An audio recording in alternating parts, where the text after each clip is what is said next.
Las feroces criaturas de la entrada del infierno. Entre tanto, Satanás, el adversario de Dios y del hombre, con la imaginación exaltada por los designios más elevados, apresta sus alas rápidas y dirigiéndose hacia las puertas del infierno.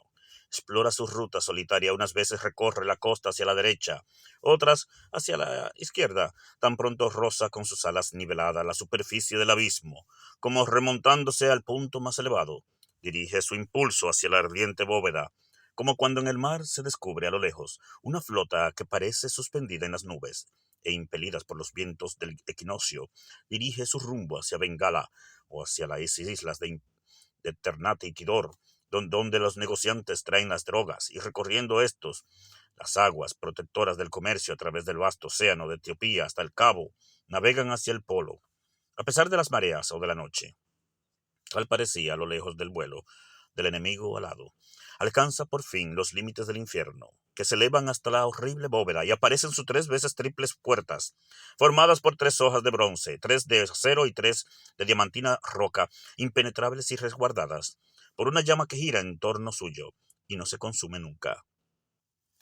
A uno y a otro lado de ambas puertas están sentadas dos formidables figuras. La una se parece hasta la cintura a una mujer joven y hermosa, pero su cuerpo termina de un modo repugnante, en forma de cola de serpiente, armada de un aguijón mortífero y cubierta de infernales pliegues escamosos, voluminosos y extensos, rodeada su cintura una traíla de perros que no cesan de ladrar con sus anchas fauces de cerbero, produciendo un horrible alboroto. Cuando alguna cosa nueva llegaba a turbar el ruido de aquellos canes, podían a su antojo entrar de nuevo y, arrastrándose en las entrañas del monstruo, establecer allí su perrera, pero aún allí, continuando ladrando y aullando sin ser vistos, menos odios. Estos eran los perros que atormentaban a Etzila cuando se bañaba en el mar que separa la Calabria de la mugiente costa de Trinatiera. Un séquito menos repugnante acompañaba a la maga nocturna cuando, llamada en secreto, acude cabalgando por el aire, atraída por el olor de la sangre de un niño, a bailar como las brujas en la Laponia, mientras la luna se eclipsa penosamente por la fuerza de sus encantos. La otra figura, si es que así puede llamarse a una mezcla confusa de miembros, coyunturas y articulaciones, o si puede llamarse sustancia a lo que parecía una sombra, porque cada una de ellas se asemejaba a lo uno y a lo otro. La otra figura es negra, como la noche, feroz como 10 furias, terrible como el infierno, blandía un espantoso dardo y llevaba en su cabeza una cosa que tenía la apariencia de corona real. Se aproximó ya Satanás cuando el monstruo, levantándose de su sitio, salió a su encuentro, dando descomunales pasos, que hicieron estremecer al infierno. El indomable enemigo contempló con asombro lo que podía ser aquello, y aunque se admiraba no temía, pues excepto a Dios y a su Hijo, ni ama ni teme con cosa alguna creada. Y con una mirada desdeñosa tomó el primero la palabra, diciendo: ¿De dónde sales y quién eres, forma execrable, que aunque disforme y terrible, te atreves a atravesar en mi camino? ¿Y en estas puertas tu hedionda presencia? Intento pasarlas, y ten por seguro que lo haré sin pedirte permiso. Retírate, o pagarás cara tu locura como hija del infierno. Debes saber por experiencia que no se puede contrariar a los espíritus del cielo. A lo cual respondió el espectro lleno de cólera: ¿Eres tú ese ángel traidor? El ángel que fue el primero en alterar esa paz y la fe del cielo, no turbada hasta entonces. El que empuñando las armas y en orgullosa rebelión arrastró consigo a la tercera parte de los hijos del cielo, conjurados contra el poderoso, por cuyo hecho lanzados ellos y tú del lado de Dios, os veis condenados a pasar eternos días entre tormentos y miseria. Y te cuentas entre los espíritus del cielo cómo eres la presa del infierno, y prorrumpes en barrabadas y desdenes, aquí donde soy yo el soberano, y lo que debe aumentar tus rabias son de soy tu señor y tu rey. Atrás, vuelve a tu suplicio, falaz fugitivo, Añade alas a tu velocidad si no quieres que con azote de escorpiones acelere tu lentitud, o como un solo golpe de este dardo te haga sentir un extraño horror y angustias que aún no has sufrido. Así dijo el pálido terror, y mientras de esta suerte hablaba y amenazaba, su aspecto se volvió 10 veces más deforme y terrible. Satanás, por su parte, ardiente en cólera, le escuchaba impávido, semejante a un encendido cometa que inflama el espacio ocupado por el enorme Ophiuchus en el polo ártico, que desprende de su cabellera la horrible peste y la guerra. Los dos adversarios amenazaban con descargar sobre sus respectivas cabezas un golpe mortal, no creyendo que sus fatales manos tengan necesidad de secundarlo, y cambiar en sí espantosas miradas, como cuando dos negras nubes conductoras de la artillería celestial se adelantan mugiendo sobre el mar Caspio, y se detienen un momento suspendidas frente a frente, hasta que el viento con un soplo les da la señal de su negro encuentro en medio de los aires. Los poderosos campeones se miran con ojos tan sombríos que el infierno se vuelve cada vez más oscuro ante el frungimiento de su entrecejo. Tan semejantes eran ambos rivales, jamás debía encontrar uno y otro, excepto una sola vez, a otro enemigo tan grande como ellos. En esta ocasión habrían llevado a cabo hechos terribles que hubieran resonado en el infierno si la hechicería de cola de serpiente, que estaba sentada cerca de la puerta infernal y que guardaba su fatal llave, y levantándose al mismo tiempo que exhala un espantoso grito, no se hubiese lanzado entre los combatientes. ¡Oh, padre! ¿Qué intenta tu mano contra tu único hijo? ¡Oh, hijo! ¿Qué furor te arrastra a volver tu dardo cruel contra la cabeza de tu padre? ¿Y sabes por quién? Por aquel que está sentado allá arriba y que se ríe de ti. Por aquel de quien eres esclavo destinado a ejecutar lo que te ordene tu cólera. A lo que llama justicia, su cólera que un día te destruirá a ti o a ella. Dijo, y a estas palabras se detuvo el pestífero fantasma infernal. Satanás respondió entonces de esta manera: Tú, inusitado grito, y tus palabras, no menos inusitadas, no han separado de tal modo que mi mano, detenida de improviso, consiente en no decirte por ahora, con sus hechos, cuáles son sus intentos. Pero ante todo quiero saber, ¿quién eres tú, que me ocultas bajo esa doble figura, y por qué, encontrándome por primera vez en este valle del infierno, me llamas tu padre, y a ese espectro, mi hijo? No te conozco, ni hasta ahora he visto objetos más detestables que él y tú.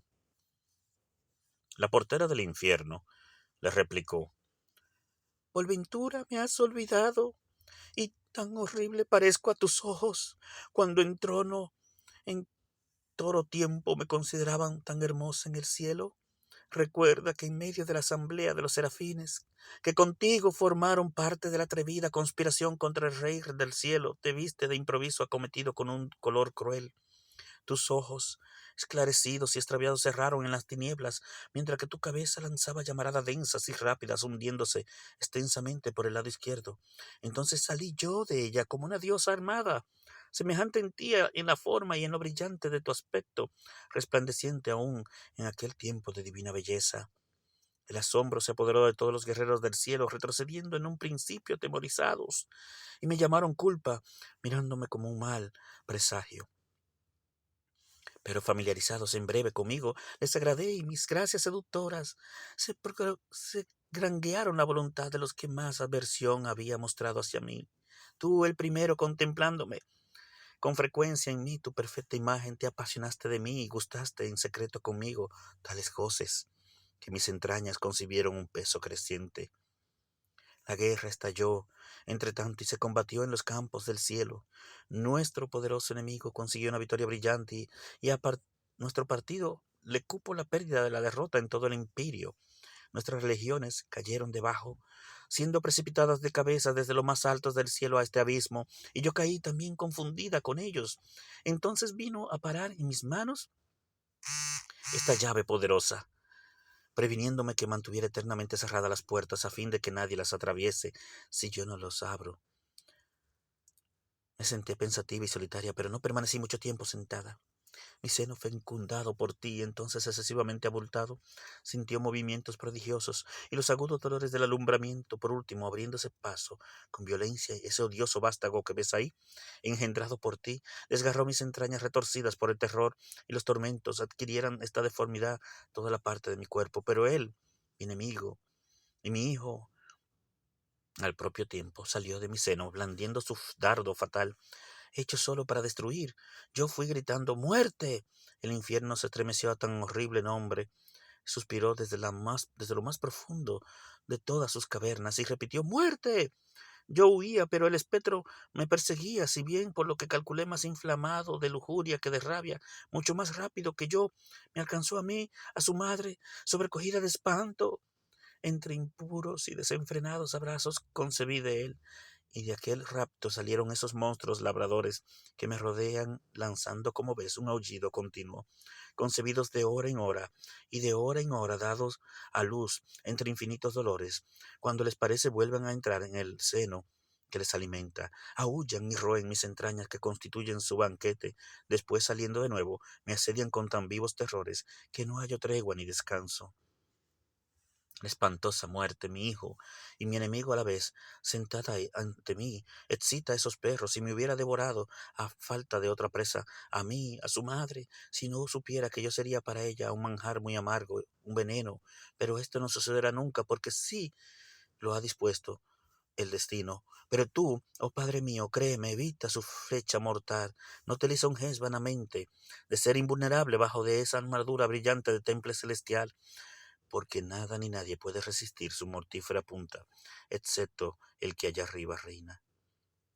Así dijo, y el sutil enemigo se aprovechó enseguida de la lección, porque dulcificando su aspecto respondió con calma: Querida hija, puesto que me reconoces por padre tuyo, y me presentas un hijo tan bello, amada, prenda de los placeres que hemos tenido juntos en el cielo, de esos goces entonces dulces, hoy tristes recuerdos a causa del cambio cruel que se ha operado en nosotros de un modo imprevisto y en el que no habíamos pensado. Hija querida, sabes que no vengo aquí como enemigo, sino con el objeto de librarnos a ambos de esta triste y espantosa mansión de las penas, a mi hijo y a ti, y a toda la muchedumbre de espíritus celestes que, habiendo tomado las armas a favor de nuestras justas pretensiones, cayeron en nosotros. Enviado por ellos, emprendo solo este rudo viaje, exponiéndome, yo solo por todos. Voy a caminar mis pasos solitarios hacia el abismo sin fondo, buscando en mi errante exploración a través del inmenso vacío si existe un lugar predicho, el cual, a juzgar por el concurso de muchas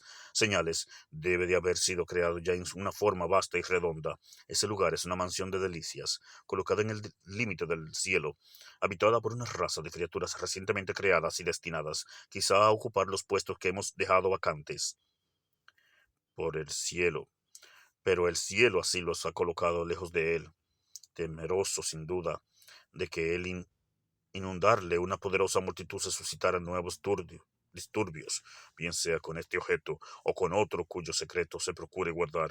Corro a averiguarlo, y una vez conocido volveré enseguida, y yo transportaré a ti y a la muerte a una morada donde puedan permanecer a su placer, volando silenciosamente, sin ser visto, y en todas las direcciones por un aire embalsamado de perfumes. Allí dispondré de un alimento tan abundante que les dejaré satisfechos. Allí todo será presa suya. Guardó silencio, porque aquellas dos formas parecieron altamente satisfechas, y la muerte hizo un gesto horrible al querer dar paso a una sonrisa espantosa cuando supo que su hambre iba a verse saciada, y bendijo sus dientes reservados para aquella hora feliz de abundancia. Su infame madre no quedó menos satisfecha y dirigió a su padre este discurso: Guardo la llave de este antro infernal en virtud del derecho que para ello me asiste, y por orden del Rey omnipotente del cielo, que me ha prohibido abrir estas puertas diamantinas. La muerte está pronta a interponer su dardo contra toda violencia, sin temor de ser vencida por ningún poder viviente. Pero qué obediencia debo prestar a las órdenes emanadas de allá arriba, a los mandamientos del que me odia y que me ha arrojado entre las tinieblas del profundo tártaro, para permanecer sentada ejerciendo un empleo odioso aquí confinada, yo, habitante del cielo e hija del cielo, sumida en una perpetua agonía, rodeada de los errores y gritos de mi propia progenie, que se alimenta de mis entrañas. Tú eres mi Padre, mi autor, tú me has dado el ser. ¿A quién sino a ti debo obedecer? ¿A quién debo seguir? Tú me transportarás pronto a ese nuevo mundo de luz y de felicidad, entre los dioses que viven tranquilos, y donde sentada a tu derecha voluptuosamente, como conviene a tu hija y a tu amor, reinaré sin fin. Dijo, y tomó de su lado la llave fatal, triste instrumento de todos nuestros males, y arrastrando hacia la puerta su monstruosa cola, levantó sin dilación el enorme rastrillo que únicamente ella podía levantar y que todo el poder estigiano no hubiera podido mover. Inmediatamente hizo girar en la cerradura la llave de guardas complicadas y quitó sin ningún trabajo las barras y los cerrojos. De hierro macizo o de sólida roca, las puertas infernales vuelan de improviso, abiertas con un impetuoso retroceso y un sonido estridente. Sus goznes produjeron un horrísono y prolongado estampido que conmovió las más profundas cimas del Erebeo. La culpa las abrió, pero su poder no alcanzaba a cerrarlas de nuevo, por lo cual permanecieron totalmente abiertas. Un ejército, con sus alas extendidas y marchando a banderas desplegadas, hubiera podido atravesarlas con su caballo y sus carros formados en buen orden, sin tener que estrecharse. Tan anchas son dichas puertas que, semejante además a la boca de un horno, vomitan enormes torbellinos de humo y rojas llamas. Ante los ojos de Satanás y de los dos espectros aparecieron de improviso los secretos del viejo abismo, océano sombrío y sin límites, de dimensiones donde desaparecen la longitud, la latitud, la profundidad, el tiempo y el espacio, donde la noche primogénita y el caos, abuelos de la naturaleza, mantienen una perpetua anarquía en medio del rumor de eternas guerras, sosteniéndose con el auxilio de la confusión. El calor, el frío, la humedad, la sequía, cosas terribles.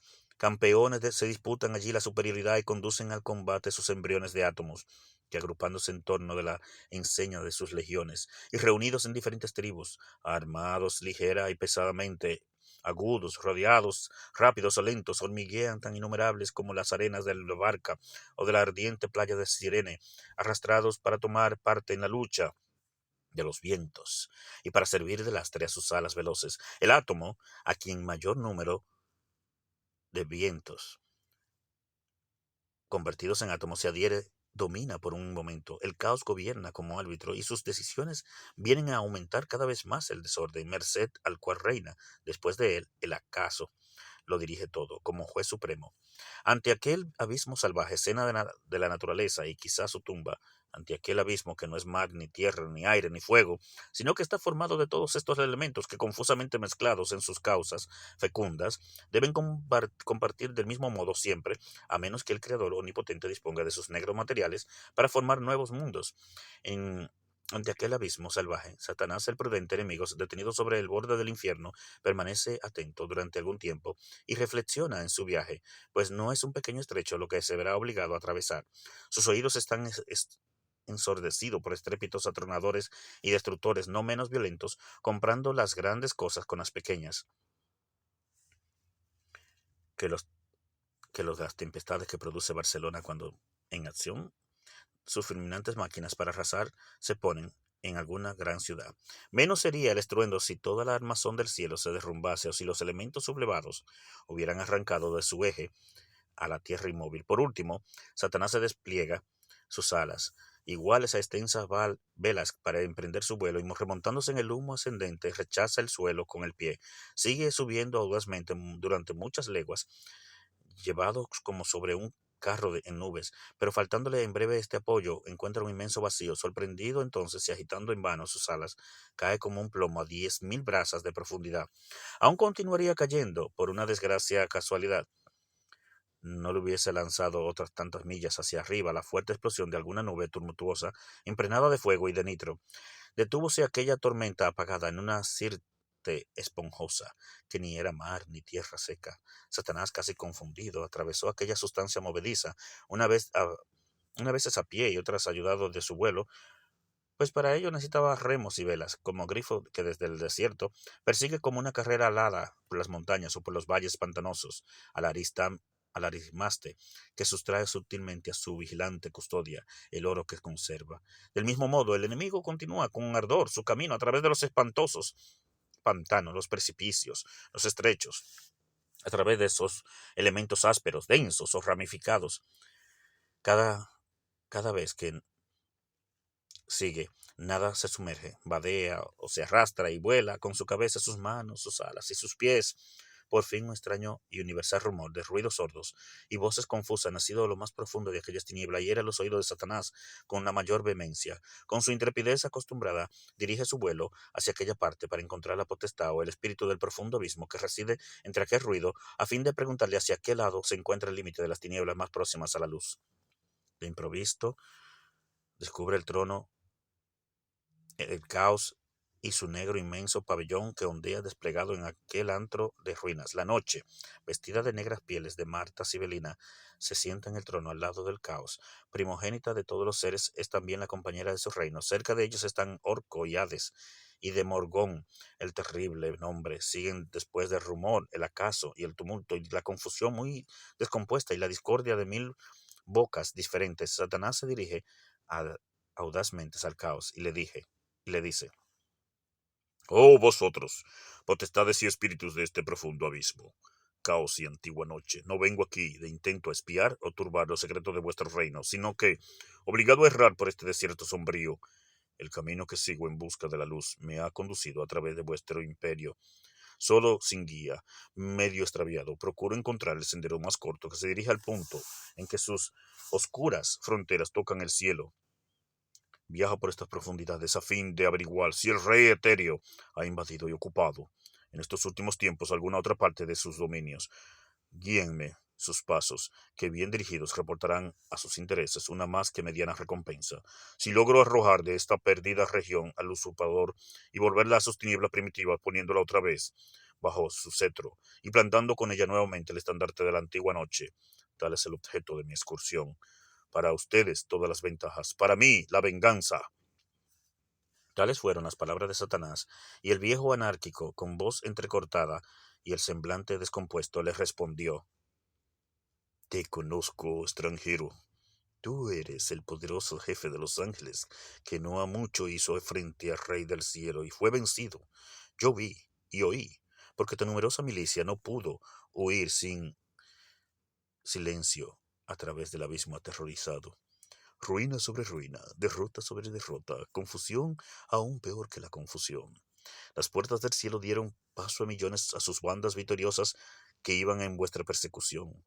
Yo he venido a residir aquí, en mis fronteras. Todo mi poder apenas basta para saber lo poco que me queda por defender y en donde me hace sentir aún sus divisiones intestinas, debilitando el cetro de la antigua noche. Primeramente el infierno, su calabozo, se ha extendido en todas direcciones bajo mis pies. Después el cielo y la tierra, otro mundo, penden sobre mi reino, ligados por una cadena de oro a la parte del cielo de donde cayeron sus legiones. Si su marcha les conduce por este camino, le, con- le encontrarás muy cerca de aquí, así como también el peligro que está más próximo. Ve apresuroso, exterminio, despojos, ruinas, son mi botín. Así dijo, y Satanás no se detuvo en contestarle, sino que, lleno de gozo por haber encontrado una playa en su océano, se lanzó cual pirámide de fuego y con un nuevo ardor y un vigor creciente en aquel inmenso espacio, continuó su camino a través del choque de los elementos que luchan entre sí, rodeándose por todas partes, cada vez más estrecho y mucho más expuesto que el navío Argo cuando pasa el Bósforo por medio de peñascos que chocan entre sí, más en peligro que Ulises cuando, por evitar a Caribidis, su misma maniobra le arrastraba hacia otra vértice. Satanás, por tanto, avanzaba con dificultad y a causa de un inmenso trabajo y con dificultad y trabajo seguía avanzando, pero cuando logró pasar delante y luego apenas cayó el hombre, que rara alteración hubo, la culpa y la muerte, siguiendo de cerca las huellas del enemigo, tal fue la voluntad del cielo, construyeron un camino ancho y apasionado sobre el tenebroso abismo, cuya hirviente inmensidad sufrió con paciencia que se echara un puente de asombrosa longitud desde el infierno hasta el orbe exterior de este frágil globo. Merced a esta fácil comunicación, los espíritus perversos van y vienen para tentar o castigar a los mortales, excepto a los que Dios y los santos ángeles guardan por una gracia especial.